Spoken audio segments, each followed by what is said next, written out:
Why Gen Z friendships feel hollow. What's going on YouTube? It's your boy RushMoreRick. We got a video by Cole Hastings. He's going to talk to us and tell us why we don't have friends, or the friends that we do have feels like it's not like real. It's not real genuine. It's not real connection anymore.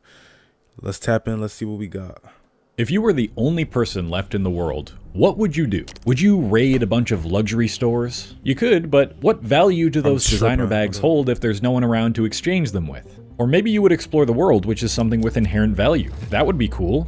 For a time, the natural earth can be a beautiful place. But what significance would it have if there was no one around to experience it with? Personally, as morbid as it sounds, if I was the only person left in the world, I would not stick around for long. I'd pull the plug on myself. And this means that without human connection, life holds little to no meaning, joy, or purpose. So why is it that friendships, something so fundamental to our existence, are increasingly rare to find if you're Gen Z? A shallow answer will tell you that we spend too much time alone, and that absolutely plays a huge part in it. But I think the cultural and societal jump from Gen Xers or even millennials to Gen Z is so large that much of Gen Z doesn't even really know what it means to be a friend or why it's so important. So today I want to explore this issue deeper, to go beyond the simple answer of it's the phones and examine what has actually changed over the past few decades to create a world where Gen Z might view friendships as more inconsequential than any generation before them. And at the end of the video, I want to propose a more controversial take, that most people have never known what true friendship actually means or what it entails. The reason I used the term create a world 2 sentences ago was to highlight the importance of our external reality and how much it impacts what we do and how we think. Most of us, whether we want to admit it or not, are largely products of our environment, and most people are rarely equipped with the mental tools to break free from the chains of external feedback.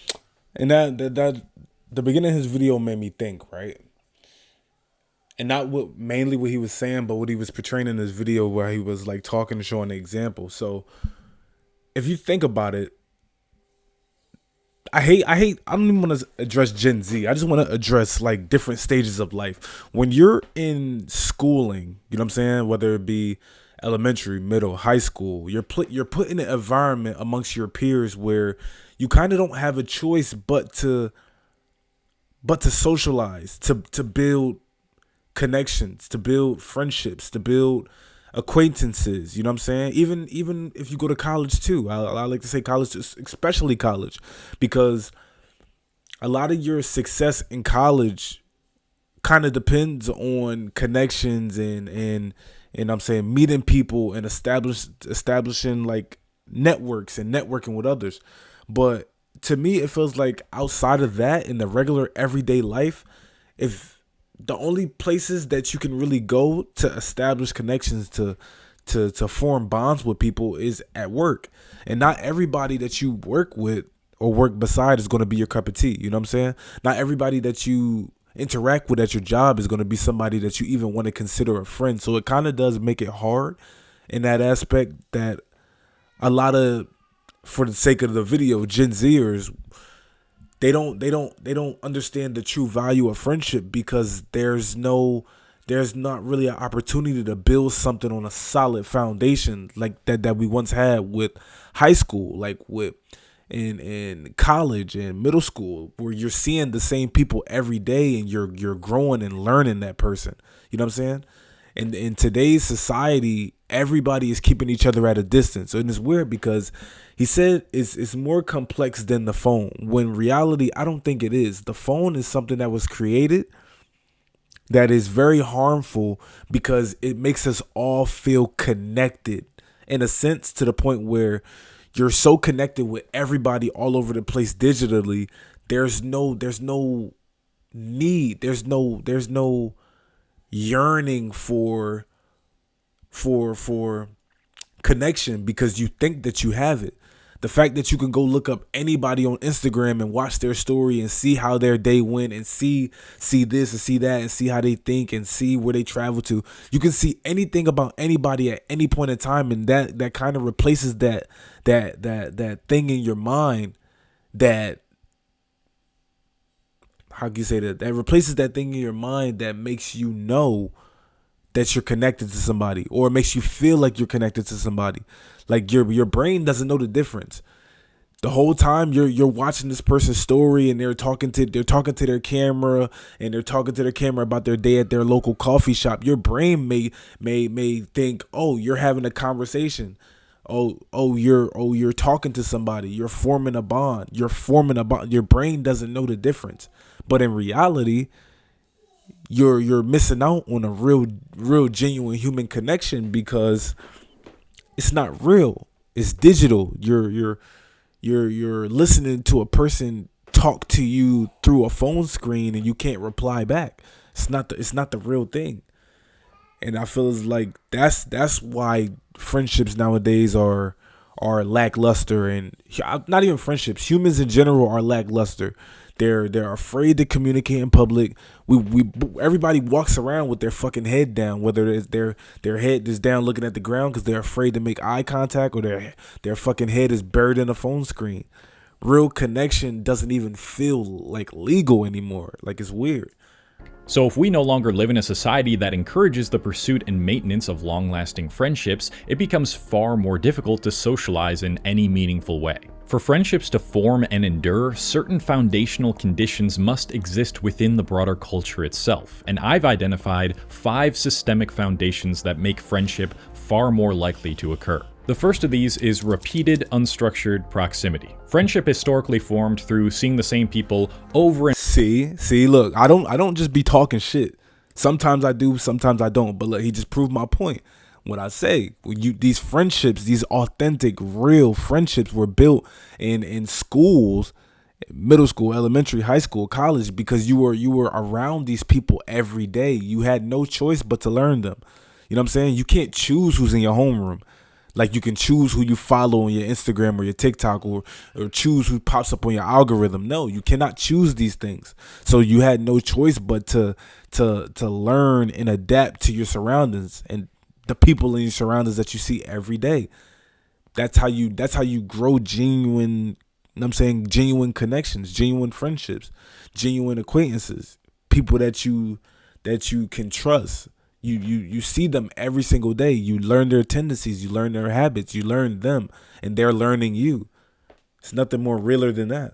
Over again without an explicit goal. In walkable neighborhoods, for example, everyone knew each other's names, partly because it was the cultural norm to, but also partly because walkable neighborhoods incentivized people to engage with their neighbors more. Research shows that residents of walkable mixed-use neighborhoods are more likely to know their neighbors, build trust, and participate socially compared with those in car-dependent suburbs. Conversely, modern neighborhood design, characterized by urban sprawl, segregated land uses, and a reliance on cars, has systematically reduced these opportunities for casual, repeated face-to-face interaction, constraining what urban researchers call social interaction potential. Social interaction potential is a tool used to measure the average level of opportunity for people to engage in face-to-face activities given some basic constraints on their daily mobility patterns. And in the study which uses this metric, they found that the largest contributor to a low social interaction potential efficiency was not fragmentation or mean commuter duration, but rather decentralization. In this context, decentralization describes a city or metro area where people, jobs, shops, and activities are no longer clustered around shared centers, but instead dispersed across many distant locations. This basically destroys any opportunity of seeing the same people multiple times a week, simply because so many of our daily destinations now are just spread out across a city. And because of this, a lot more of our social interactions are now optimized and structured. And that's why I feel like back in the day, when towns were smaller and cities were smaller, and everything wasn't so spread out or spaced out, and everything was within reasonable walking distance. Yes, I believe that's where the most like you had real neighbors, you had real neighborhoods, you had real society where people you were seeing on a daily basis, and even if you didn't talk to them, they had recognizable faces. I come from a place in Camden, New Jersey, where it's relatively small. It's a small city, small county. People that you see growing up, they're most likely going to be the same people you see while you're traveling in the city. You know what I'm saying? But then when you move to a place like Texas, I moved to Arlington, the DFW area, where everything is so big, everything isn't within walking distance. You literally got to have a car here. That's what I'm saying. You're not seeing the same people. You're seeing, I believe you're seeing to probably hundreds of thousands of different faces almost every day. Almost every day you're seeing a new face, unless you frequent an area like the gym. Like if you go to the gym often at a specific time, you're going to see a familiar face or a familiar group of people. But that's one of the rare occasions you have to literally frequent a spot like that, and which most people don't even do. But that's I believe stretching everything out is kind of what's killing connectivity too. People aren't connected as much anymore because everybody is so spread out.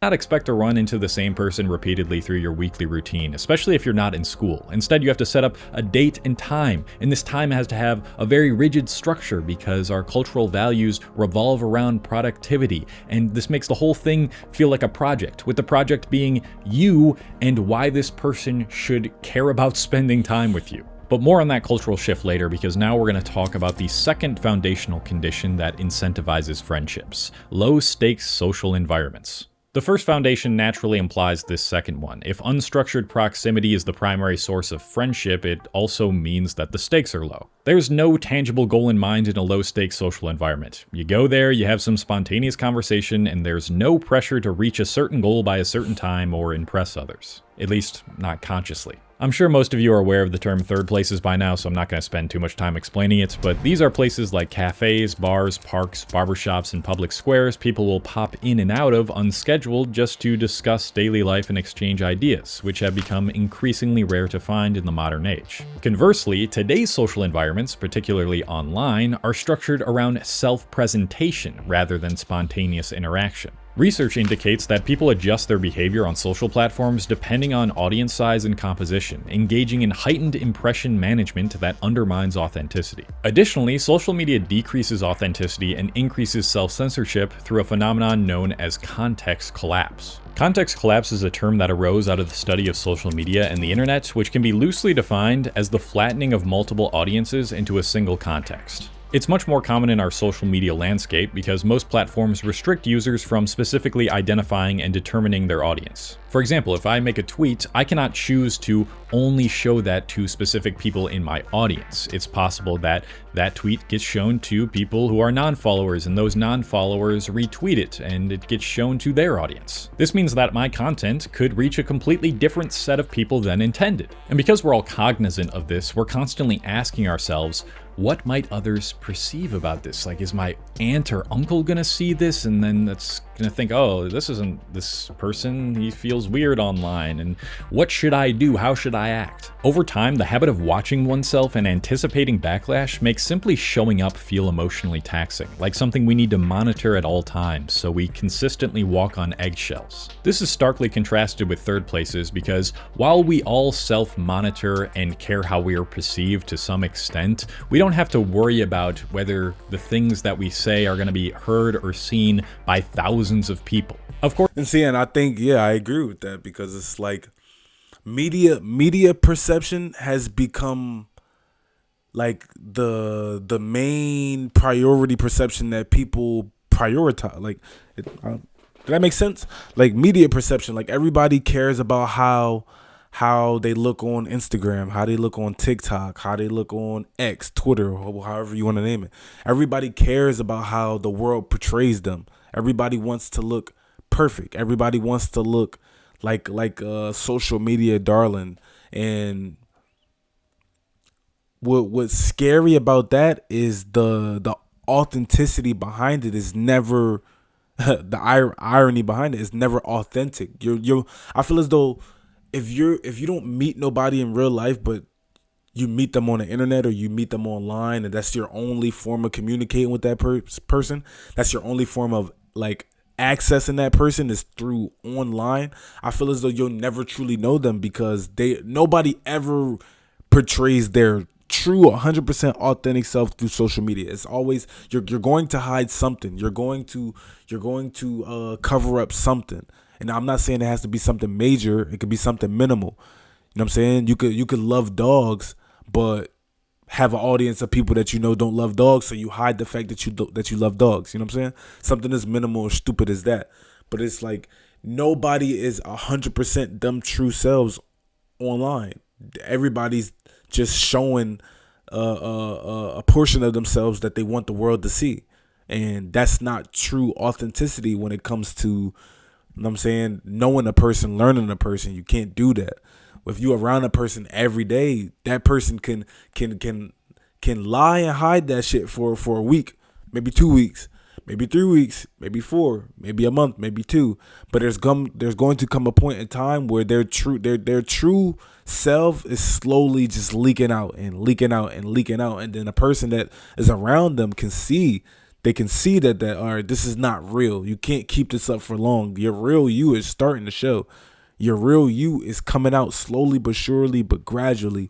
And without that close proximity, without fucking interacting with people, like you said, in these third places or these third spaces, you know what I'm saying, where you're, you know what I'm saying, in between work and home, and like interact with somebody at the gym or at the bar, where they can let their hair down, they can breathe, they can talk about their life, they can express their opinions, they can express their views. You can have real conversations with people who aren't fucking hiding no cards behind their back. You know what I'm saying? That's what society is missing. Of course, that person can go and tell people what you said after the fact, but you weren't thinking about that as much as social media incentivizes you to, so it doesn't affect your behavior as heavily. True friendship requires moments of silence, boredom, and the permission to be uninteresting. But when you spend hours interacting with others online, you condition yourself to believe that social validation and friendship only comes from the approval of everyone at once. And that's true too, is like, I don't know about y'all, but I only have a few select friends in my life that I've ever had that I've hung out with, like outside of school, or just like in a regular enclosed environment where I didn't feel like I had to perform, or feel like I had to be the energy, or feel like I had to be the person that's constantly fucking stimulating the other person. If you can be around somebody and you can be just bored, you can be quiet, you can be, you know what I'm saying, not the life of the party, you can just coexist in the same space with somebody, that's a true friend. That's somebody that you can rely on. That's somebody that can rely on you, because you're not forced to be a jester. They're not forced to be a jester. They're not feeling like they have to be the person that you have to lean on, or they have to lean on, just to bring the energy in the room. You know what I'm saying? You can just be, you can just exist. That's real friendship. And that's something that a lot of people, especially coming up, may not ever experience, because everybody wants to be stimulated. Everybody is just chasing dopamine. If a person can't get something out of you, whether it's a good laugh or some good form of entertainment, a good form of, you know what I'm saying, just emotional stimulation, if they're not able to get that from you, then they're most likely they're not going to want to be around you. They're not going to want to just sit in that space and with you, alongside you, because you're not feeding them dopamine. Like a lot of people are just fucking dopamine addicts. That's what this come down to. That's why the phone is so addicting. Like in real life, you can't just scroll to the next story on a person. No, that person is still there. So a lot of people don't want to deal with that, so they limit themselves to real life interactions, to just staying on their phone and searching for the dopamine. And the moment that thing that they're searching for on the phone isn't providing that dopamine, guess what? I could switch apps. I could go switch apps and just go talk to another person. I could swipe my story and look at the next reel, look at the next short. You know what I'm saying? It's just shit like that. Like, people are just fucking in search of high dopamine. By whatever generates the most attention and engagement. The third foundational condition for deep friendships, and arguably the most important, is shared hardship or responsibility. There's this great saying that's been floating around the internet lately, and that is, everyone wants a village, but no one wants to be a villager. It's such a banger of a quote, and I think it explains why so many modern friendships feel hollow. For the majority of time that humans have existed, you needed to form a tribe or village and take on some form of difficult responsibility in order to survive. You were required to inconvenience yourself by missing a couple hours of sleep, or really physically exerting yourself, or giving a portion of your food to someone who needed it more, with the same people over and over again in order to live another day. Even if we fast forward a few thousand years, life still required an immense amount of inconveniencing oneself and cooperating with others to function. And although it was required and not often done by choice, inconveniencing yourself for someone showed them that you cared, and that act of kindness is at the crux of building any friendship. How can you truly call another a friend if they haven't seen you at a low point and tried to help you, or if you haven't seen them at a low point and tried to help them? But in our modern world, moments of inconvenience are not nearly as required and therefore as common. Our culture of convenience has dissolved any remaining friction between ourselves and the tasks we need to complete in order to continue surviving. What was once a matter of your friend with the car picking you up to get food is now the process of door dashing an order and waiting until the delivery driver leaves to grab the bag. And then on top, like, that's the thing too. It's just like goes to show, even with food deliveries, like, a lot of people, like, their social skills are so fucking cooked. And I'm not gonna throw myself in this bag, because I too myself, when I order food online, 9 times out of 10 I'm going to do the non-contact delivery, the drop off at the door and shit, because one, it's just like, I know I can only speak for myself. I'm not a person who's awkward to the point where a person literally just handing me a bag of food is gonna just send me into a fucking culture shock, like I just been dropped off in 1980s Africa. Like, no, it's not gonna be a cultural shock to say thank you for bringing me my food, appreciate you. No, but a lot of people on that other end, like a lot of delivery drivers, they don't even know how to talk to people. But I think that's what it is. A lot of people are just so out of touch with reality. They're so out of touch with humanity. They don't know how to communicate anymore outside of just minimal things, the casual everyday elevator talk, small talk. Like, a lot of people can't go past that. They don't it's not even about going past it. A lot of people don't even want to fucking approach that territory. Like, God forbid you got to say more than fucking 6 words in a sentence to initiate a conversation or to provide anything to a conversation. A lot of people start to fucking fumbling at the mouth, or they start going into a panic attack, or they start getting fucking hives and shit, breaking out in cold sweats just at the thought of having to talk to another human. It's crazy. What was once an in-person consultation to find out the right career path is now some automated quiz online designed to pick out the perfect job for you, all without you ever having to leave your home. In other words, it's way too easy to get what you want without any sort of unwanted, difficult social interaction involved. Paradoxically, the fact that life's pleasures have never been easier to access has made it harder for you to build genuine friendships, because it requires you to go against all of your primal instincts to do whatever is easiest for your survival and purposefully do the inconvenient, difficult thing, whereas in the past, you rarely had the option to do that. That point will be especially important when I get to the controversial take at the end of the video. But now let's move on to the 4th foundational condition of friendships: clear social roles and expectations. This is another one implied by a previous foundation. When people consistently occupy the same spaces, which is a condition I touched upon earlier, norms and expectations begin to form organically without the need to be explicitly defined. Think of places like a school cafeteria, a local gym, or a neighborhood park. If you keep showing up to these places around the same time, you eventually get a feel for who sits where, who shows up at the same hour, who's open to conversation, and who prefers to be left alone. That invites comfortability with the space you're in. You might start nodding at someone and they'll nod back in quiet recognition, or you might start some sort of inside joke related to the environment that you guys are in. And all this stuff is happening without formally acknowledging any sort of friendship. No one has to announce the rules. Simply showing up time and time again is enough to establish them. In modern social environments, however, that consistency and permanence is often missing. People change their schedules all the time to adapt to the extreme pace of the modern world, cycling through jobs, gyms, cities, and group chats. And when there's little expectation of permanence, norms never have the time to solidify, and expectations remain ambiguous. Learning how to relate to one another is a gradual process of shared presence, but now people are more inclined to negotiate every interaction from scratch.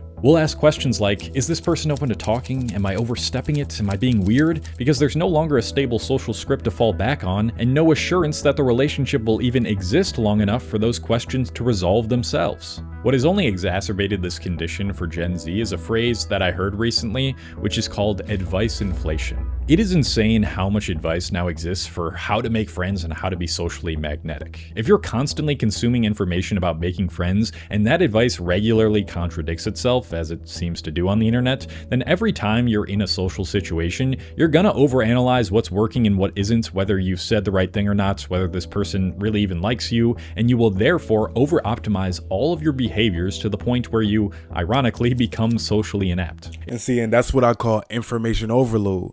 I feel as though everybody gets to a point where, you know what I'm saying, you up at late night, you up at a late night, let's say it's 12, 1, 2, 3 a.m., and you just start finding yourself in a rabbit hole. You searching on YouTube or Google or on Quora or on Reddit threads, like how to do this, how to do that, how to be better, how to look better, how to sound better, how to talk better, how to make people like me more, how to be more